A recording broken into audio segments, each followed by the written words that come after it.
All right, let's go out to Lucy in Jacksonville. Lucy in the sky. What's up, Lucy? Hey, Dr. John, how are you? Partying. What are you up to?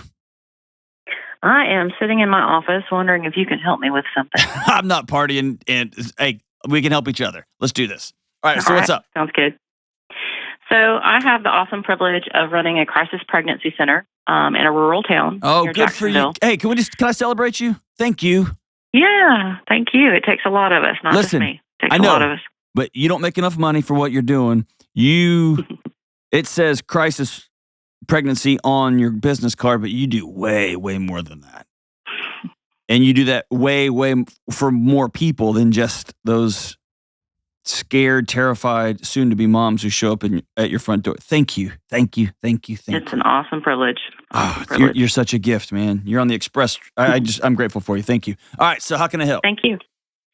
Okay, so obviously, in your case as well, over the time that we have with individuals, we're not going to be able to make a difference in each of their lives because they each have a choice. Right. But I do want to focus on making a choice for some that are looking at depending on the government for a lifetime of assistance instead of just for a season.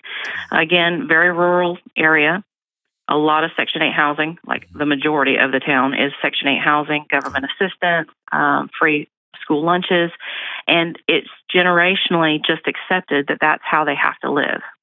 And we have financial classes in place beyond just our parenting and pregnancy classes that we want to incorporate some sort of different tactic or some sort of additional tactic that I can speak into their lives that, hey, you are worth so much more than just living this one check from the government every month and beyond. You are worth going to school if that is something that you want to seek out.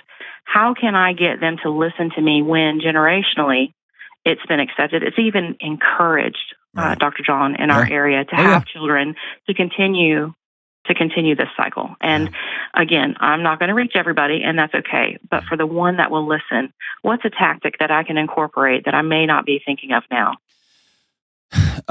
Man, that's such a great question. And you know this, so I'm saying this for the audience. You're talking about asking somebody who's watched their grandparents and their parents and their friends' grandparents and their friends' parents jump in a stream that's just going to carry them on. And what we're asking them to do, what you're asking them to do is, I want you to walk into the ocean and swim against that tide. And I want you to swim all the way out because you have no idea what's out there farther than you can see. Absolutely. And so what we're asking them to do is something virtually impossible, and here's why. They have no picture of what this looks like. It's all unicorns and rainbows and cotton candy because they've never seen it. They've never experienced it. They don't know what it is. So it's like I just think about listen, like when I was a high school teacher and you'd listen to kids talking about like making out with somebody who had never made out. Them trying to explain it to each other was always hilarious. Because it's like, you have no idea, right? And so, and probably of all the analogies I could have given you, that was the worst. Just high school boys talking about making out. But here's the thing. They have to have a new picture of what this looks like. And this new picture is going to be at odds with everything they know. And so I'm thinking of a couple of things I've used over the years. Almost always it is involving people who have left, made the changes, and inviting them and sometimes paying them to come back. Okay. Because somebody who's left and has gone on to community college and then gone to get a 4-year degree at a local school or whatever the thing is, they went and got their welding certificate and they're making some money. They walk back in the door and everybody goes, oh, that person looks just like me. That person's me. You, Lucy, you're not. You're the boss. You're Miss, right? You're the in parentheses, whoa, you're the man, right? But she looks just like us, or he looks just like us. This is years ago that I read this literature, so it may have shifted, but it used to be that somebody walks into a room that's full of people and they scan that room from right to left or left to right, and they give that room 7 seconds for their body to decide, I belong here or I do not belong here. Mm-hmm. Somebody stands up in front of them and says, I'm one of you, you get 7 seconds. And again, that's not precise, but somebody who's been there and comes back is crucial. Somebody who's had success at a local school or is in school now that comes back and says, let me tell you about how different your life can be. Somebody who crawled their way out. There you go. And most people who crawled their way out had a coach or somebody that carried them a little bit of the way, or that one English teacher or that one geometry teacher, whoever, who said, hey, hold on. My mom is a perfect example of it. Just didn't have any pictures of educated women in her family lineage. And then one teacher at one community college class said, hey, I don't know if you know this, but you're the smartest kid in this class. She's like, I'm not a kid. I'm 43 years old. And she says, I know. And I don't want you to stop. And you've probably heard me talk about my mom here, but zero schooling until 42, none. And graduated with her PhD at 57, and she's in her 70s, awesome. And she's going to do her last summer at Oxford this summer. Like, she's just a complete back second half of her life.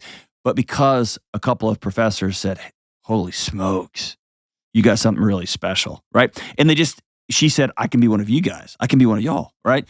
And so that's number one. The second one is, often I find people, so I have a thing. Whenever I go do speeches, I go do talks, I always have really misleading titles of my talks. And here's why. People look at that title, they prejudge it, they call it, they already think they know how this thing ends, and they check out before you even start. So I want you to look at the names of your classes. If you have a parenting class, a how to be married class, and then a money class, it's very easy to look at that and go, I don't need that. I got that. Like, my check just comes. Mm-hmm, mm-hmm. If you had a Life 101 course, or a how to be happy course, or how to have less abuse in your life course, and in these, and I'm trying to think of just titles that might appeal to folks in that you are working with. Folks who have been on the other side of opiate recovery, and they can come back and say, hey, here's what this looks like on the other side of this, right? Because I know you deal with that too, I'm certain. So being able to say, here's a class that you might be interested in. In that class, we're going to weave the financial principles into that class. I like that. This is an aside. I'm going to send you 5 Financial Peace University courses that you can give away. Okay? Thank you. They're for a year. And so if somebody comes in and it's all the videos, they can log in, check out all the videos. You could probably even show the videos in a class. I don't know how all that works. You can talk to Jenna and figure out how that works. But yeah, we've already got one client in there and she's loving it with her husband. So okay. All right, great. The one cool thing is most people think financial peace is just about getting out of debt. And that's a part of it, but it's the mastery of that course is empowerment. You can do anything. Right? And there's something about, here's a tiny direct path. It's very simple and it's very straightforward. So even when you get into the dark and you're in the middle of the ocean and you've been swimming and you can't see shore and you can't see where you're headed, you know that, okay, I just got to keep going. I just got to keep going. I just got to keep going. So those are a couple of my ideas there. What's something you've tried that doesn't work at all? We encourage continuing education. A lot of our clients come without even a high school diploma. So if they promise to go to their help classes to study for the GED test, we pay for that test. So that is one thing that we would love to see more clients take advantage of. Just doesn't happen. I don't know if that's a strategic thing where we have to find some babysitters, or we have to just speak more encouragement into there that they can do it, because like you said, not every teacher is going to encourage them and do that. What I noticed is just taking something simple like Maslow's hierarchy. A lot of the programs, like, hey, we're going to help you handle your money. We're going to help you get a job. We're going to help you go to school. And on Maslow's hierarchy, you can't do those higher order things if I'm afraid of getting my head bashed in at night, or if my granddad comes home and lives with us and he's methed out all the time. Or if mom is taking my check and forging my social security number and taking my baby's formula money too, right? So it's I tended to use the Maslow's hierarchy to say, how many of these needs can I solve on my own?